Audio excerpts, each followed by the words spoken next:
So Paul is in jail, yet again, gotten himself into trouble, and he is in jail, and he is writing a letter of encouragement to the fledgling church in Philippi. Philippi is a Roman colony.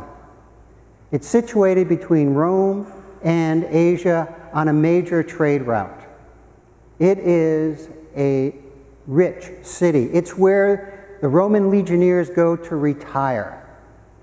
It's the place where people have great wealth, great abundance, and the merchants of the world cross through Philippi. So here is Paul writing to that little church about the way of Jesus.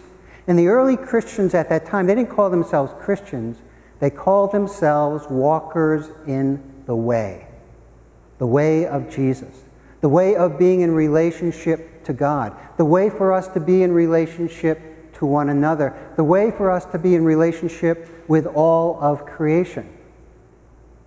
And Paul, from a place of seemingly powerlessness, where everything has been stripped away from him, wants to remind the people of Philippi about what's important.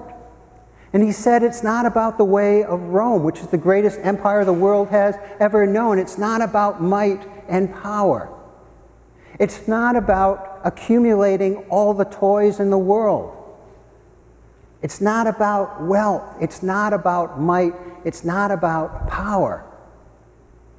Rather, he says to this little community in Philippi and to this community in Beverly, it's about something very different.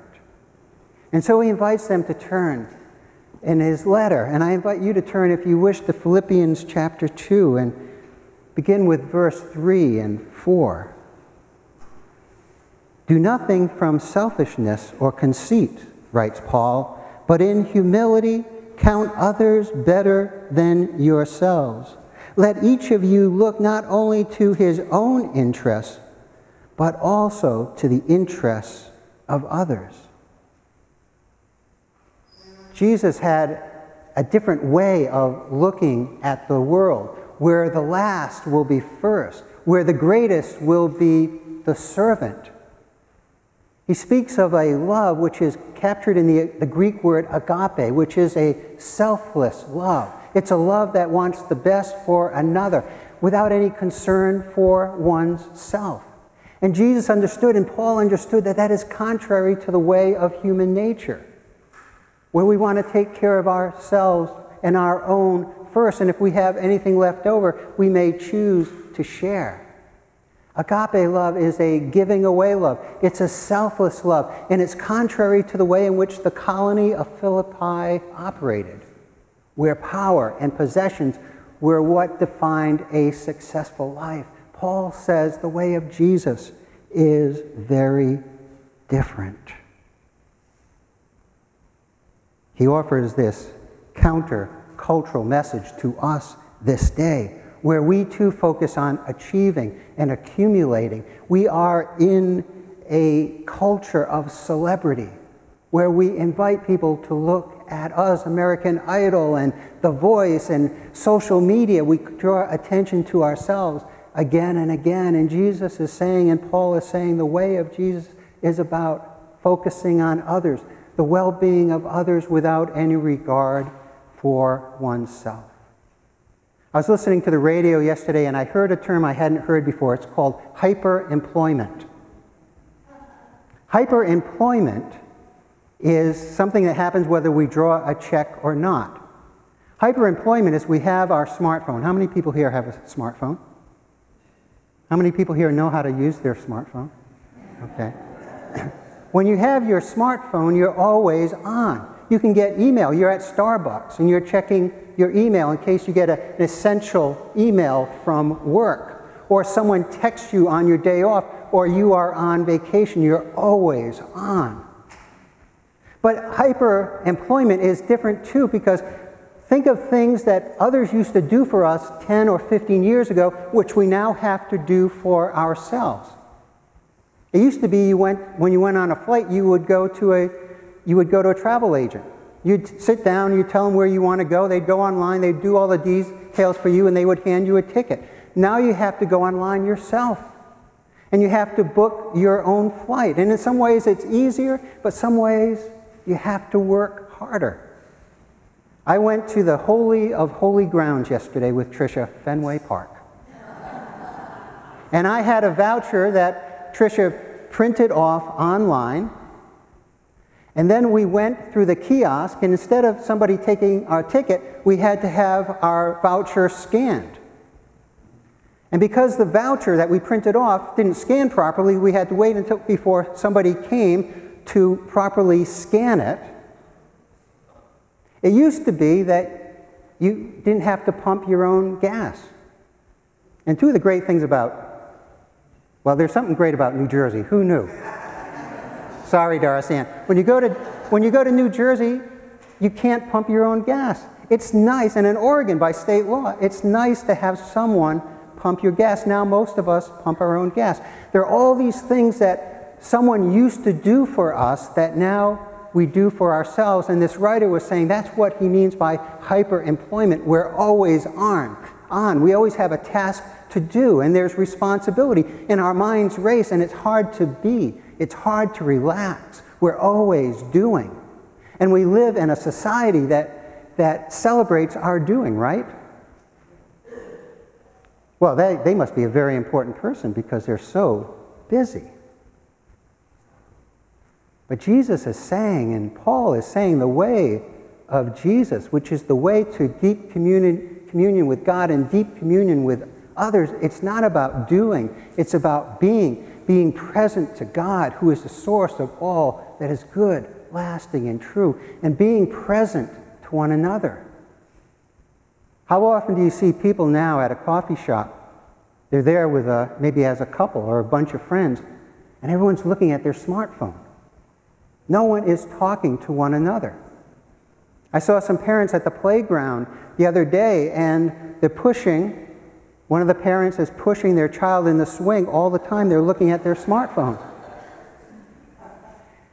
And the child knows the difference, don't they? And we know the difference when someone is present to us and when someone is not. The way, says Paul, the way of Jesus, he's saying to the church at Philippi and saying to us in Beverly, is about being present to God. And from that place of being present, we are then empowered to be more compassionate, more selfless than we can be under our own steam. Again, back to Philippians chapter 2, picking it up in verse 5. Have this mind among yourselves, which is yours in Christ Jesus, who though he was in the form of God, did not count equality with God a thing to be grasped, but emptied himself, taking the form of a servant, being born in the likeness of human beings. Verse 8, and being found in human form, he humbled himself, and became obedient unto death, even death on a cross. Verse 9, therefore God has exalted him and bestowed on him the name which is above every name. Imagine the Son of God, and you choose to empty yourself of all the perks of the job, all the power, all the prestige.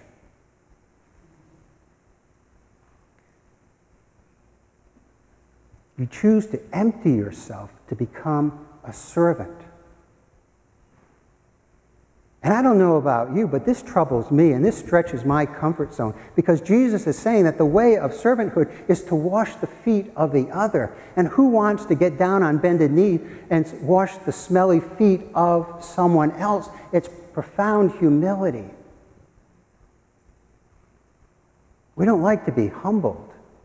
But paradoxically, says Jesus, when we are the least, it's then we're the greatest. When we seem to be the weakest, it's then we're the strongest.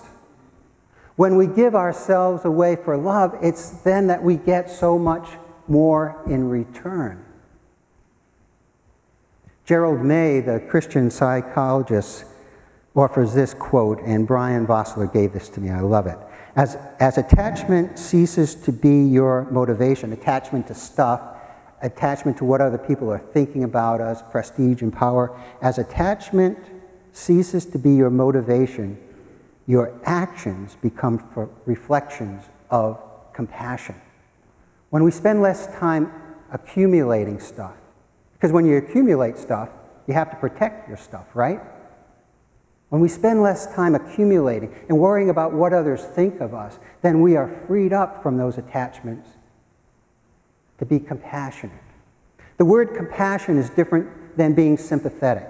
When you're sympathetic to someone, you say, "I'm sorry," or you might write a card. But when you're compassionate, it means to suffer with. It means you get down in the dirt with the other person and you hold them and you bathe them. And when they are feverish, and you walk alongside them and you go out and you purchase them groceries and you listen to them again and again and again. When we stop attaching ourselves to taking care of ourselves or worrying about how others see us, when we stop being so busy, then we are freed up to rest in God. And when we rest in God's presence, we are then fueled up to offer compassion. We see others for who the other person is. We are no longer preoccupied on our smartphone or with our dreams and schemes. We are present to each other. And when we are present to each other, we see the longings, the struggles, the hopes and dreams of each other. And we bless that person, and we are blessed by being in a true relationship in return. Jesus said the last will be first. The servant among you will be the greatest. It was hard for the people of Philippi to grasp, and it is hard for us to grasp, but we know it's true. And there are times in our life when we catch a glimpse of this truth, this way of being, this countercultural way of being. We catch a glimpse in ourselves, or we catch a glimpse in someone else. And we say, yes, that's right. Yes, that's real. Yes, that lasts. Yes, I want some of that for myself. And often it's in the most unlikely of people. Myrtle Bartlett was this little lady, probably in her late 70s, when I first met her at North Attleboro Baptist Church. I was a field student just learning about ministry, wavy chestnut hair, 32-inch waist. And Myrtle taught me how to pray. She had me over for coffee, for tea, and she would just kind of, I was sitting with her and I saw this list on her kitchen table. And I asked her about it. She said, "Oh, that's my prayer list." And I said, "That's a really long prayer list, Myrtle." She said, "Oh, that's nothing." I said, "Well, how do you use that prayer list?" She said, "Well, every morning before I get out of bed, I pray for 50 people in the church." I said, 50 people? She said, "Yeah." I mean, she's kind of surprised that I'm surprised. And then she says, "At night, I pray for 50 other people that I read about in the newspaper or I hear about in the news. Someone who has, maybe a victim of a shooting, or someone of a robbery, or someone who graduated from college, and I pray for them." And I said, "People you don't know?" She said, "Yeah, people I don't know." Again, she's surprised that I'm surprised. And Myrtle Bartlett became my teacher of how to live and how to pray for others. And I keep a prayer list. I'm not as focused or as disciplined as Myrtle, but every day I have a prayer list. Dan Benedict was a farmer in upstate New York. And I went with a group in the 1989 called Pastors for Peace. And I was driving a bus from Cleveland, Ohio, down to Managua, Nicaragua.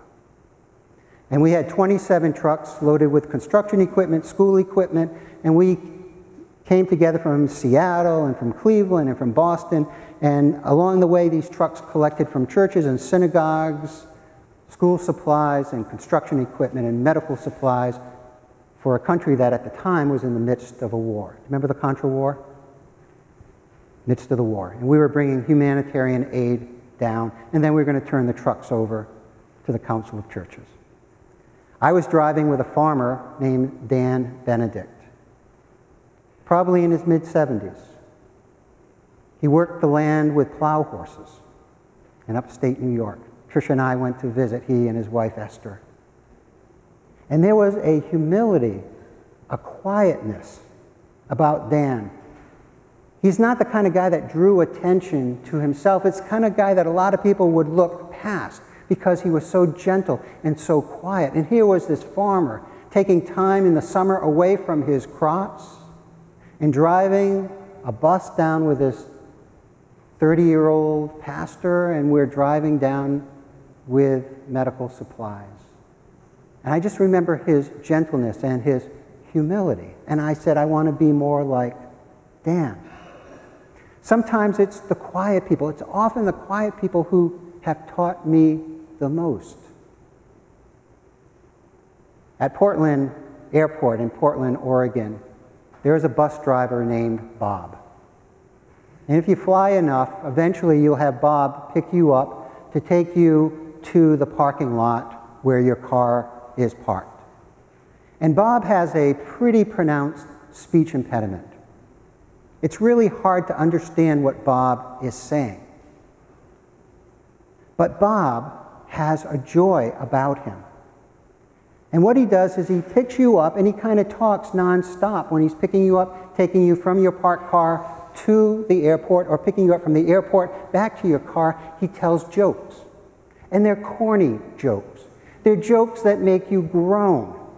And they're jokes that you have to really listen for because of his profound speech impediment. And he sings. He sings show tunes. He says, I sound like Frank Sinatra. And we say, Bob, you don't sound like Frank Sinatra.